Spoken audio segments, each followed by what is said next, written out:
이번 시간엔 스프링 JDBC에서 하겠습니다.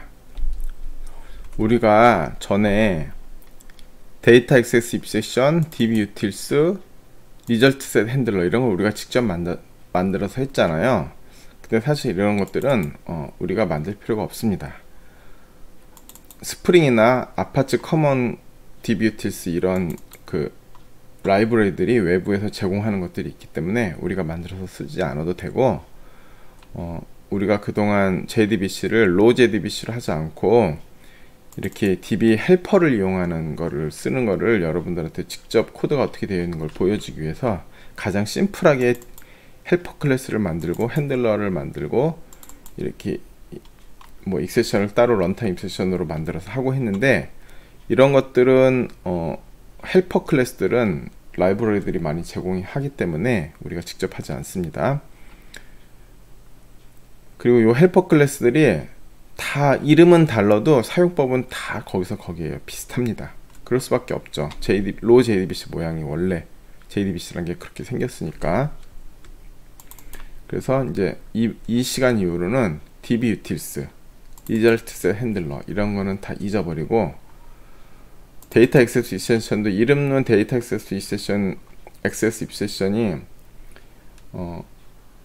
그 스프링에서 제공하는 데이터 액세스 입세션하고 이름이 똑같아요. 그래서 헷갈릴 수 있는데, 앞으로 이제 우리가 만든 요거 세 개는 이제 더 이상 쓰지 않고, 사실 뭐 심플한 애플리케이션 만들 때면 이거 그대로 써도 되는데 굳이 쓰지 않고 이제 스프링에서 제공하는 이런 유틸리티 클래스나 헬퍼 클래스를 사용해서 하는 걸 하겠습니다.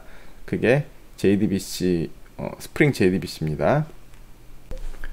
스프링 JDBC에서 제일 중요한 거는 JDBC 템플릿입니다.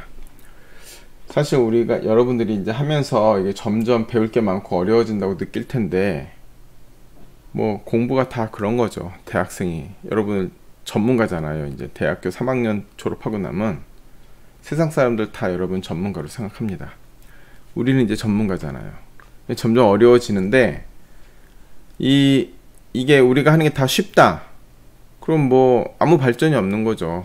그냥 쉬운 거 그냥 했어. 누구나 다 할 수 있는 거. 이런 어렵다고 느끼는 거지만 이걸 열심히 공부해서 내 것으로 만들고 내가 이걸 자유자재로 다룰 수 있을 때, 그때 비로소 내가 전문가가 되어 가는 거잖아요. 그러니까 사람 두 가지 부류가 있어요. 어려움을 만났을 때 거기서 좌절하는 사람, 또 하나는 그거를 열심히 노력해서 극복하는 사람. 저는 여러분들이 피해가고 돌아가고 거기서 멈추는 사람보다 점점 그거를 극복하고 이겨내고 정면 돌파해 나가는 그런 사람들이 되기를 바라겠습니다. 공부를 하던 무엇을 하던 내가 더 이상 극복을 못하고 멈추는 그 지점이 내 인생의 나이 수준이 되는 거예요. 그쵸?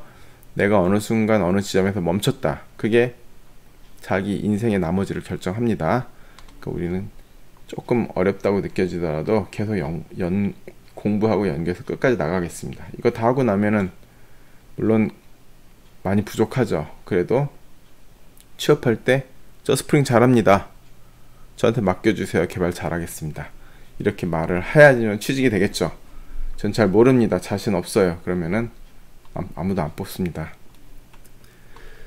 그리고 이제 우리가 스프링 JDBC를 지금 이렇게 하는데, 스프링 JDBC 뿐만이 아니고 이제 중요한 ORM을 해야 돼요. 오브젝트 릴레이션 매핑 해야 되는데 거기까지 나가지 않을 거예요. 이게 우리 스프링 한 학기에 지금 하기가 사실은 부족하기 때문에 너무 깊이는 들어가지 않고 가장 중요하고 심플한 것만 나가도록 하겠습니다. 개념을 아는데 중점을 두고 나머지 더 깊은 부분들은 여러분들이 직접 공부하셔야 됩니다. 4년 내내 스프링만 하고 있을 수는 없으니까요.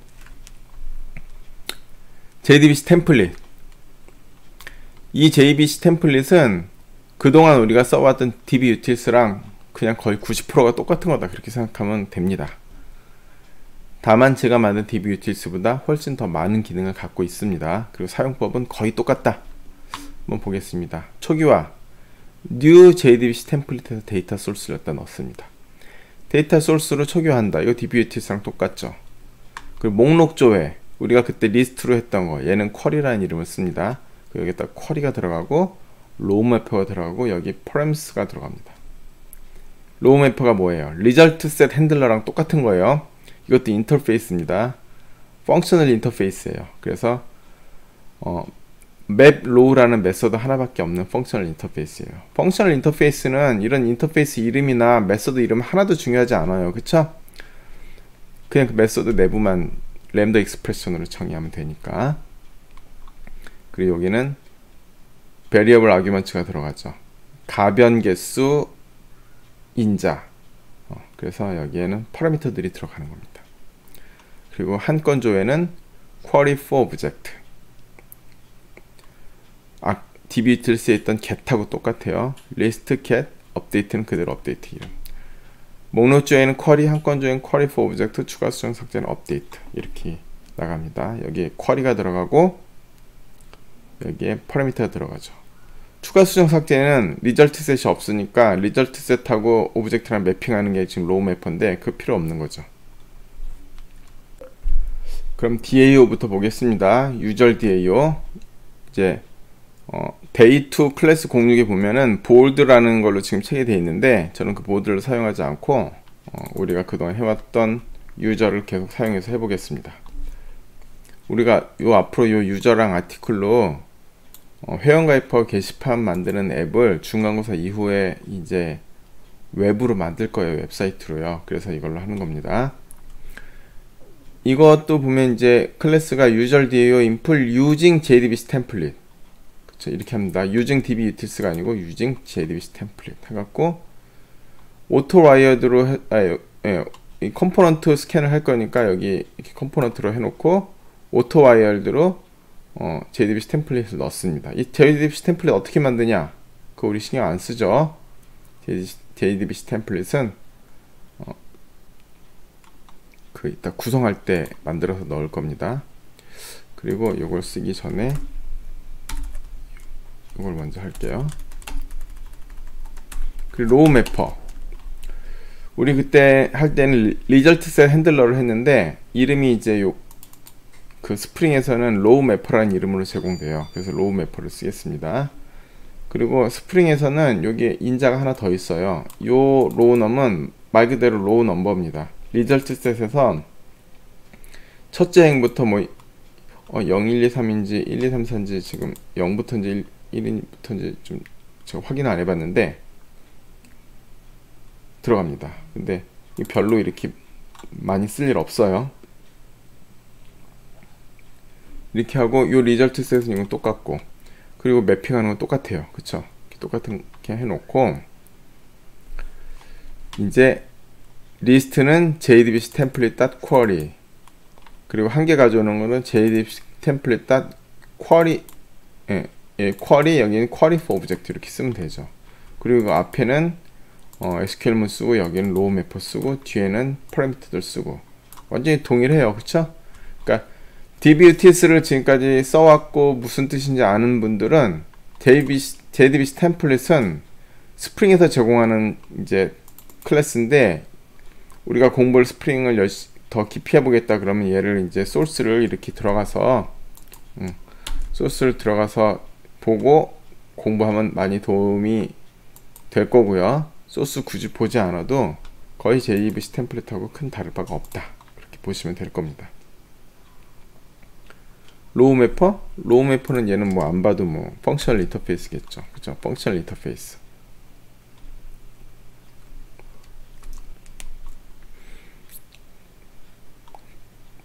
아까 했던 거 써서 뭐 리절트 핸들러에서 H로 해놨던 거 그냥 로우 매퍼로 바꿔서 넣은 것 말고는 다른 게 하나도 없습니다. 그래서 JDBC 템플릿 쓸 때는 똑같다. DB utils 쓰는 방법하고 거의 똑같다고 보면 되고 얘네들이 근데 우리보다 더 능력자들이니까 우리가 그동안 했던 거 제공하는 게 하나 있죠. 뭐가 있냐면은 이걸 안 쓰고 다른 걸 써보겠습니다. 이거를 빼고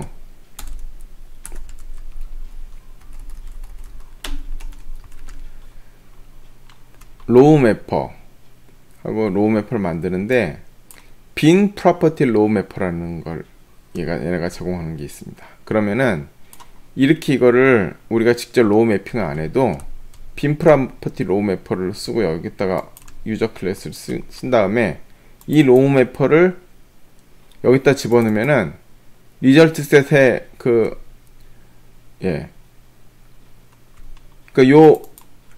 이 로우 매퍼가 이 내부가 이미 구현이 되어 있는 이 구현체예요. 빈 프로퍼티 로우 매퍼. 근데 어떻게 구현했냐면은 유저 클래스의 프로퍼티 이름하고 여기는 컬럼 이름하고 같으면은 전부 셋하게, 그러니까 리절트 셋에서 가져온 거를 이 빈의 프로퍼티 이름하고 똑같으면 그냥 셋하게. 프로퍼티라는 게 뭡니까? 프로퍼티는 이 변수 이름이, 이 필드 이름이 프로퍼티가 아니에요. 프로퍼티는 세터나 게터 이름이 프로퍼티죠. 그쵸? 그러니까 set 이메일 하면 요 set자 빼고 이 대문자 1을 소문자 1로 바꾼 거예요. 그게 프로퍼티예요. get 할 때는 요 get터에서 get 빼고 요 대문자 1을 소문자 1로 바꾼 게. 그러니까 만약에 우리가 어떤 사람이 여러분이 public void set set 닉네임 이렇게 했다. 그리고 this 점 name은 여기 있다 이렇게 할게요. string 이렇게 했다. 그러면 이 유저에는 닉네임이라는 프로퍼티가 새로 생기는 거예요. 이 컬럼명, 요 필드명하고는 멤버 이름하고는 아무 상관이 없습니다. 메서드 이름으로 프로퍼티가 결정된다. 그쵸? 그럼 여기 네임이 아니고 만약에 여기가 이메일이다. 그 상관없어요. 여기가 이메일이 되면은 그래도 프로퍼티 이름은 이건 이메일이 아니고 프로퍼티 이름은 닉네임이에요. 그쵸? 그러니까 근데 혼란을 주지 않기 위해서 프로퍼티 이름과 필드 이름을 똑같이 맞추는 게 좋겠죠. 다르게 쓰면 괜히 혼란하니까.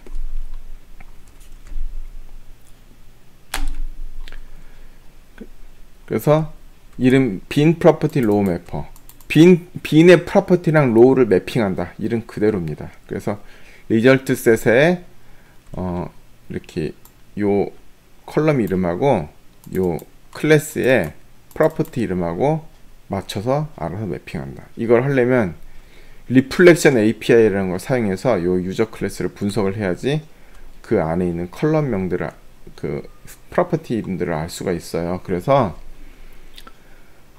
이렇게 하면은 우리가 직접 매핑을 하는 것보다 이렇게 하면은 훨씬 성능하고 속도가 떨어집니다.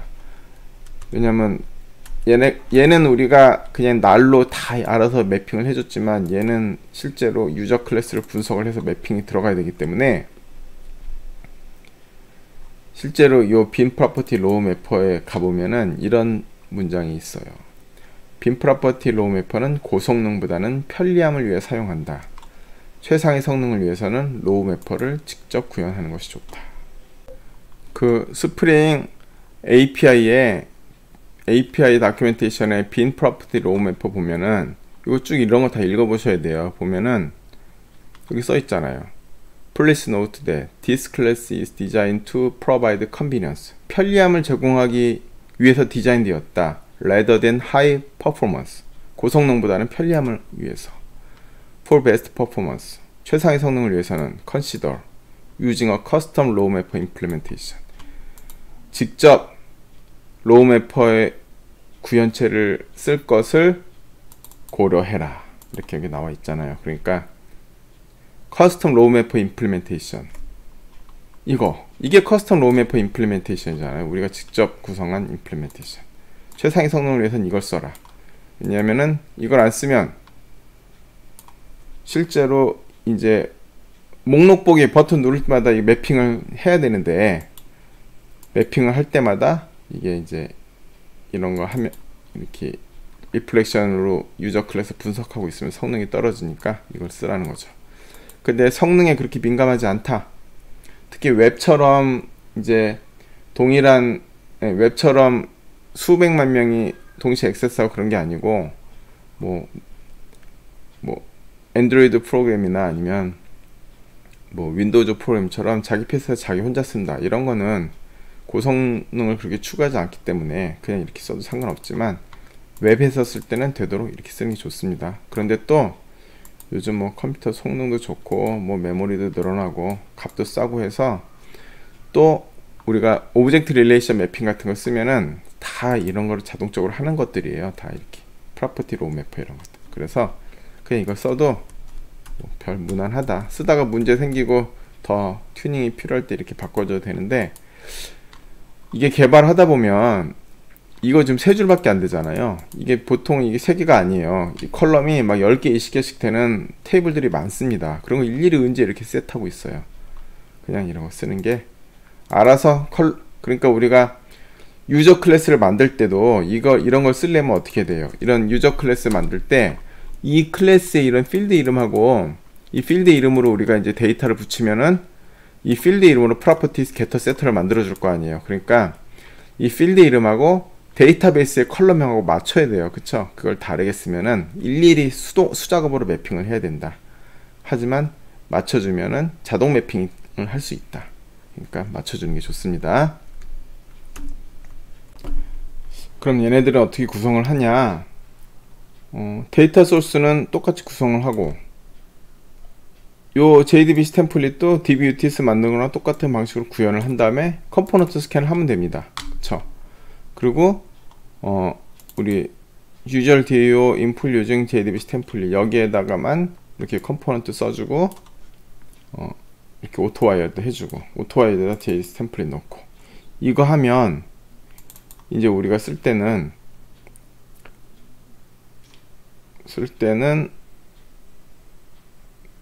이렇게 쓰면 되죠. 컨텍스트에서 이렇게 앱config으로 한 다음에 컨트롤러 꺼냈습니다. 이게 지금 잠깐만요.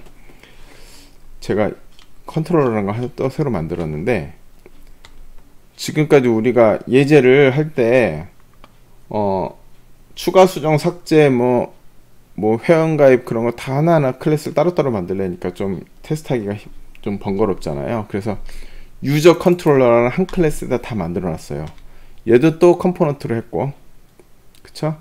그리고 유저 DAO 있고, 오토와이어도 해놨고, 이렇게 빈 구성을 하겠습니다. 데이터 소스를 JDBC 템플릿에 놓고, JDBC 템플릿을 유저 DAO에다 인젝션을 하고, 또 유저 DAO를 유저 컨트롤러에다가 인젝션을 하고, 이렇게 써서 이제 컨트롤러 메소드를 호출해 갖고 하는 것으로 하겠습니다. 다시 한번 보면 컨피규레이션은 데이터 소스랑 JDBC 템플릿만 구성을 하고요. 나머지는 컴포넌트 스캔을 합니다. 그런 컴포넌트 스캔에서 요 DAO 유저 DAO 인풀 JDBC 템플릿 요 DAO랑 또 유저 컨트롤러에서는 요 DAO랑 유저 컨트롤러 인젝션을 하고, 또 유저 컨트롤러에서는 그 유저 DAO를 여기다가 컴포넌트로 만들고, 유저 컨트롤러 빈에는 유저 DAO를 이렇게 컨스트럭터 상에서 인젝션을 합니다. 그리고 제가 여기다 퀄리파이어를 넣은 거는 좀 이따가 유저 DAO 그 using JDBC 템플릿 말고 named parameter JDBC 템플릿이라는 걸 또 할 거기 때문에 원래 이게 없으면 타입 기반으로 들어가거든요. 오토와이어드는 항상 타입 기반으로 돼요. 그래서 유저 DAO 타입이 여기 들어가는데, 지금 유저 DAO 타입이 2개니까 여기다 퀄리파이어를 넣어갖고 특정 유저 DAO, 이 유저 DAO는 어떤 거냐, 요 이름, 요 아이디로 된 요 유저 DAO를 여기다가 집어넣는 걸로 이렇게 만들었습니다. 그 다음에 이제 여기다가 이 컨트롤러 메서드에다가 이렇게 여러 개를 만들어 놨어요. 리스트 하는 거, 그쵸? 유저 DAO에서 리스트 하고, get 하는 거는 유저 DAO에서 get 하고, 로긴 하는 거, 뭐 add 하는 거, 업데이트 하는 거, 이렇게 쭉 다 메서드를 업데이트, 패스워드 업데이트, 이메일까지 다 메서드를 만들어 놓고, 요 메인에서는 얘는 스태틱이니까 지금 이 영역하고는 인스턴스 영역하고는 달라요. 유저 컨트롤러가 new 해갖고 나간 영역하고 요 메인 메서드가 있는 영역은 서로 다른 영역이죠. 여기서 유저 컨트롤러를 이렇게 빈으로 만들어 놓은 걸 꺼냅니다. 꺼낸 다음에 케이스 1번이면 리스트, 2번이면 get, 3번 로그인, 4번 add, 5번 업데이트, 6번 업데이트 이메일 이런 식으로 해놨어요. 그래서 이거 새로 나온 케이스면 아시죠? 이게 자바 몇인가에 드러난 건데 이렇게 쓰면은 브레이크를 안 겁니다. 그리고 여기 이렇게 케이스 1 하고 콜론 넣는 게 아니고 케이스 1 하고 요 표시를 쓰고 케이스 2 하고 요 표시를 써갖고 하면은 요거 하고 브레이크를 안 걸어도 그냥 케이스 1번만 하고 끝납니다. 원래 케이스가 이렇게 브레이크 안 걸면 밑으로 쭉 흘러내리잖아요. 그런데 브레이크를 생략해서 쓸 수 있게 이렇게 되어 있습니다. 그래서 스캐너를 돌려갖고 정수를 입력받아서 1번이면 리스트라고, 2번이면 get하고, 3번이 로그인하고, 4번이면 add를 하고, 5번 업데이트 패스워드, 6번 업데이트 이메일 따로 나눴어요. 그러니까 지난번에 list user ex, get user ex, login user ex하고 그 메인 클래스 여러 개 만들었잖아요. 그거 다 없애버리고 유저 클래스 하나로 전체 테스트 할 수 있게 그렇게 만들었습니다. 그래서 이거 뭐 실행을 해보면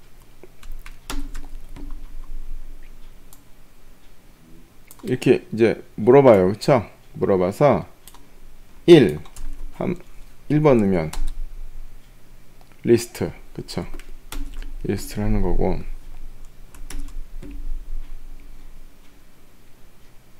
그리고 2번 넣으면 get 하는 거고, 그쵸? 뭐 이렇게 돼 있는데, 이제 요 스프링 JDBC 쓸 때는 약간의 주의할 점이 있습니다. 한번 보겠습니다. 먼저 리스트는 그냥 쓰면 되는데 get, query for object를 쓸 거 아니에요? 그쵸? 요 유저 기호에 get 유저 여길 가보면은 이제 아이고 이건 지금 인터페이스고, 구현체를 우리 아까가 이제 구현체 요 JDBC 템플릿 쓴 거 가보면 JDBC 템플릿에 리스트는 쿼리고 한 건 가져오는 거는 query for object잖아요. 근데 이 query for object가 result set이 없으면은 에러가 나게 돼 있습니다. result set data access exception, empty result data access exception을 던집니다. 그러니까 이 get user 하면은 이제 1번짜리 유저 아이디 정보를 갖고 오는 거잖아요. 그런데 정보가 없을 때는 익셉션을 발생하니까 익셉션을 캐치를 해서 데이터가 없습니다. 우리가 전에 그 DBUtils에서는 유저가 널이면 데이터 없는 걸로 처리했는데 이번엔 익셉션이 발생한다는 거. 로그인도 마찬가지로 로그인에 실패하면은 익셉션이 발생한다는 거. 왜냐면 셀렉트가 실패하니까 안 되니까요. 그쵸?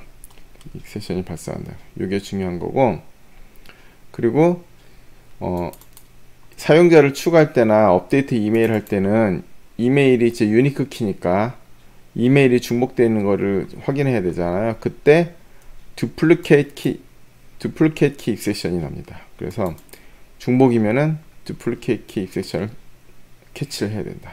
되게 스프링에서 되게 많이 나는 exception입니다. empty result data access exception, duplicate key exception, 이렇게 이 두 가지는 항상 적어도 체크를 해줘야 되고, 얘네들은 다 부모가 데이터 액세스 익셉션이에요. 보면은 이것도 쭉 이렇게 흘러가 보면은 제일 꼭대기엔 요 데이터 액세스 익셉션이거든요. 요게 스프링에서 만든 그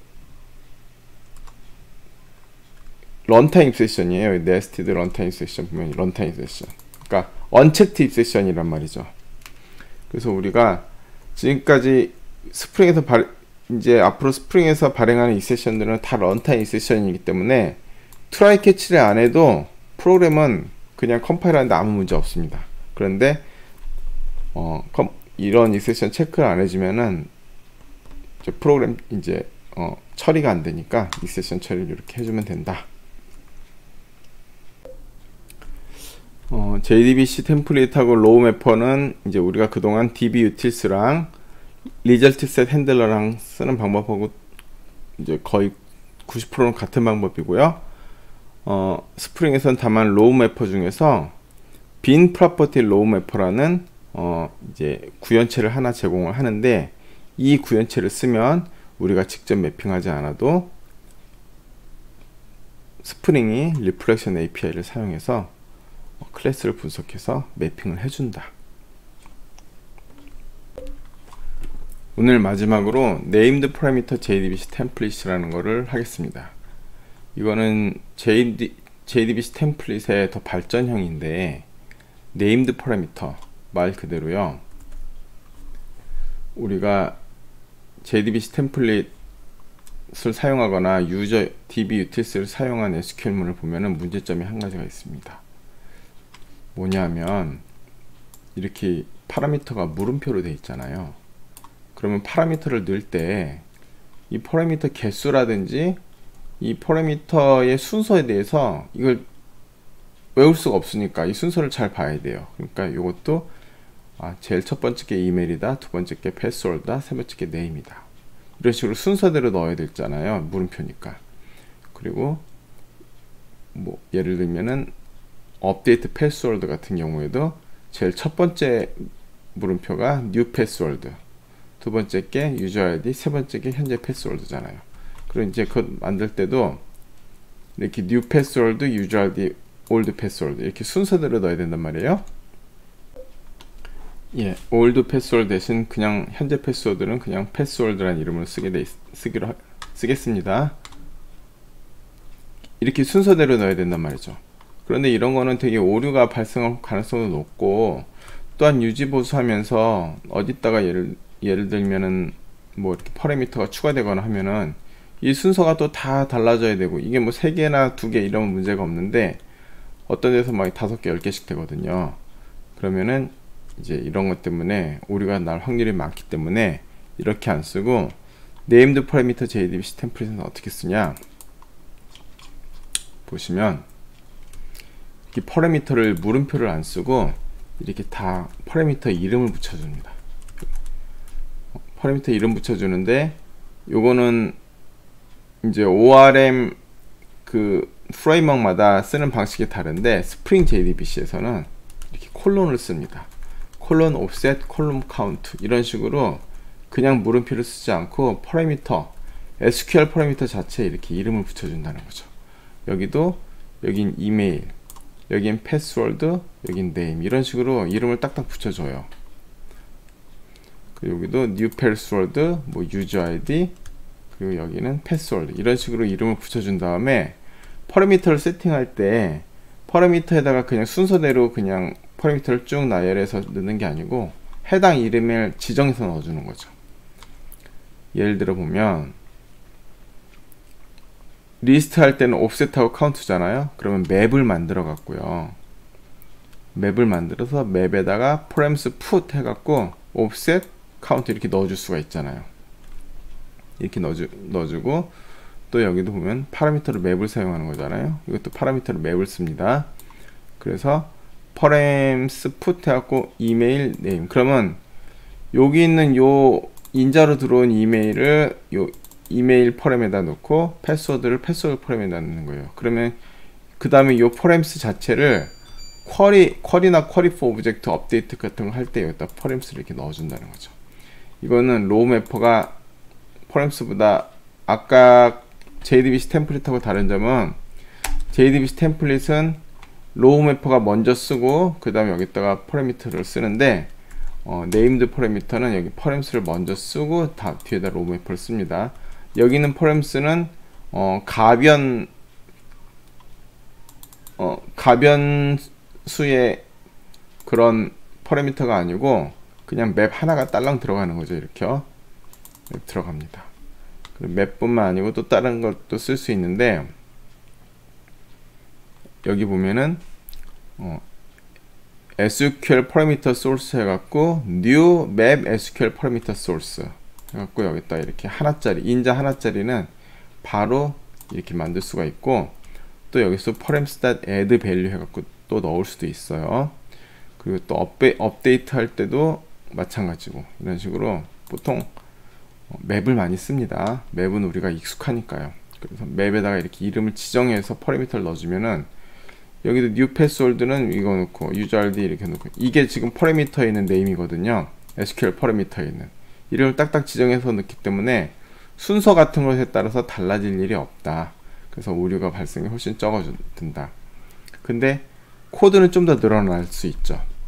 아까 같은 경우 그냥 이렇게 한 줄로 여기다가 그냥 쭉 쓰면 되는데, 이렇게 get 유저도 이렇게 쓰는데, 이번에는 get 유저에다가 할 때도 뭐 이런 식으로 파라미터를 이렇게 만들어줘야 되고, 이런 번거로운 점이 있는데, 거의 실제로 애플리케이션 개발할 때는 이렇게 옵셋 카운트 이거 명확하게 2개밖에 없고, 뭐 이렇게 1개밖에 없고, 이런 거는 또 템플릿을, JDBC 템플릿을 쓰고, add 유저 같은 거 할 땐 지금 이메일, 패스워드, 네임밖에 없지만 실제로는 엄청나게 많을 거 아니에요. 그런 거 할 때는 named parameter JDBC 템플릿을 쓰고, 섞어서 쓴다. 사실 섞어서 써도 된다. 저는 여기서 이렇게 컴포넌트 userDAO named라고 짓고, 이제 using named parameter JDBC 템플릿 해서, 아까처럼 JDBC 템플릿을 쓴 거랑 여기 JDBC 템플릿 쓴 거랑 named parameter JDBC 템플릿을 쓴 거를 딱 분리해서 DAO를 만들었는데, 실제는 parameter랑 named parameter JDBC 템플릿 둘 다 인젝션을 해갖고 자기가 편한 거를 편한 대로 갖다 쓰는 방식으로 많이 만듭니다. 그리고 요 named parameter JDBC 템플릿에도 또 강력한 게 하나가 있습니다. SQL parameter source에 bin property SQL parameter source라는 게 있습니다. 그래서 여기는 요 유저가 이제 요 파라미터로 들어오는 거잖아요. 유저 값이. 그럼 아까는 어떻게 했어요? add 유저 할 때 이렇게 이메일, 패스워드, 네임 이걸 물음표로 순서대로 그 파라미터 물음표 순서대로 넣었잖아요. JDBC 템플릿에선. 그리고 지금은 이렇게 일일이 다 맵에다 풋을 해줬단 말이에요. 근데 요 bin property SQL parameter source를 쓰면은 이 bin의 프로퍼티 이름으로 맵을 만들어 줍니다. 예. 그래서 SQL param source에 이 유저에 보면은 뭐 user ID, 이메일, 네임, 패스워드 그런 게 있잖아요. 그 이름으로 파라미터를 요 값으로 만들어줘요. 프로퍼티 이름하고 값으로 맵을 자동으로 만들어 준다. 그래서 bin property SQL parameter source예요. 그리고 요 params를 여기다 넣어갖고 실행을 하면 된다라는 거죠. 그러면은 아까처럼 일일이 풋을 하지 않아도, 만약에 유저가 여기 프로퍼티가 뭐 10개, 20개 있을 수 있잖아요. 그럴 때 바로 bin property SQL parameter source를 쓰면은 가볍게 이걸 할 수 있다. 그 아까 보면은 bin property row mapper는 여기서 쓸 수도 있거든요. bin property row mapper라는 건 뭐예요? 셀렉트한 결과를 오브젝트에 매핑하는 거고, bin property SQL parameter source는 SQL을 수행하기 위한 파라미터 자체를 그 bin을 그 맵으로 바꿔서 여기다 넣어줄 수 있는 이런 기능이잖아요. 그러니까 요 bin property SQL parameter source나 아니면 bin property row mapper 이거를 잘 쓰면은 셀렉트 하거나 뭐 인서트 하거나 할 때 매핑 같은 걸 한 번도 안 하고 이렇게 파라미터를 일일이 넣어준다거나, 아니면은 리절트 셋 매핑 한다거나 그런 거 하나도 없이 간단하게 2줄 정도로, 이 2줄이잖아요. 그쵸? 2줄로 바로 SQL문을 수행할 수 있다. 그리고 이걸 테스트하고 싶으면 아까 유저 컨트롤러 여기서요. 여기가 아니고 여기구나. 여기를 유저 DOA 대신에 여기 named 이렇게 바꾸면은 user DAO using named parameter JDBC 템플릿을 요 user DAO에다 박아서 유저 컨트롤러를 시행하겠죠. 그러니까 자기가 만든 것에 따라서 어떤 걸 테스트할지를 이제 요거를 보고 하면 됩니다. 사실 앱 컨피그에서 제가 이거를 JDBC 템플릿하고 네임드 파라미터 JDBC 템플릿 둘 다 만들어 놨기 때문에 요거에 따라서 실제로 이렇게 user DAO using JDBC 템플릿, user DAO using named parameter JDBC 템플릿 이렇게 JDBC 템플릿을 이렇게 DAO를 두 가지 방법으로 나누지 않고 한 DAO에다가 JDBC 템플릿하고 네임드 파라미터 JDBC 템플릿을 둘 다 인젝션을 해갖고 자유자재로 쓰시면 되겠습니다. 중간고사에 대해서 말씀드리겠습니다. 중간고사는 우리 지난번에 했던 뭐 익셉션, 뭐 스레드, 컬렉션 그런 쪽 부분은 하지 않고요. 스프링하고 JDBC만 해갖고 시험을 보겠습니다. 뭐 스프링 빈 구성하는 세 가지 방법하고요. 이거는 우리가 지난번에 했던 LGTV, 삼성TV, 뭐 애플 스피커, 소니 스피커, 그리고 유저 이 부분하고 지난 시간에 했던 이번 시간에 했던 뭐 JDBC 템플릿, 네임드 파라미터 JDBC 템플릿을 사용해서 DAO 만들고 스프링 구성해서 테스트하는 거. 이거는 스프링의 데이2의 클래스 공유. 이거 다 GitHub에 있는 요 소스들. 요것들 잘 보시고 이것만 확실히 이해하시면은 문제없이 할 수 있을 것입니다. 시험은 여기 있는 거랑 똑같이 내진 않습니다. 뭐 제가 새로운 거 하나를 또 약간 응용을 해서 새로운 테이블이나 뭐 그런 걸로 해서 해야 되겠죠. 그래서 시험 문제를 낼 거고, 시험 시간은 다음 주 화요일 4월 20일입니다. 공지가 따로 나갈 거예요. 시험 뭐 몇 시에 볼지 몇 시간을 볼지는 공지로 나가는 걸로 하겠습니다. 그리고 시험은 오픈북으로 과제 형식으로 나갑니다. 그러니까 여러분들이 지금까지 과제를 제출했던 것처럼, 지난번 과제 제출한 것처럼 과제에다가 정답을 등록하시면 되겠습니다. 오픈북으로 하니까 여러분들이 보고 모든 지금까지 한 것들, 이런 뭐 JDBC 템플릿, 네임드 파라미터 JDBC 템플릿, 이거 외우는 게 중요한 게 아니에요. 외우는 게 중요한 게 아니고, 지금까지 한 거 이해를 하면 지금까지 한 예제들을 보면서 새로운 거를 만들 수 있습니다. 방식이 똑같잖아요. 테이블만 달라지는 겁니다. 그러면 중간고사 잘 보시고요. 2주 후에 이제 서블릿부터 시작해서 스프링 MVC 이렇게 웹 나가는 거를 중간고사 이후에 나가도록 하겠습니다. 수고하셨습니다.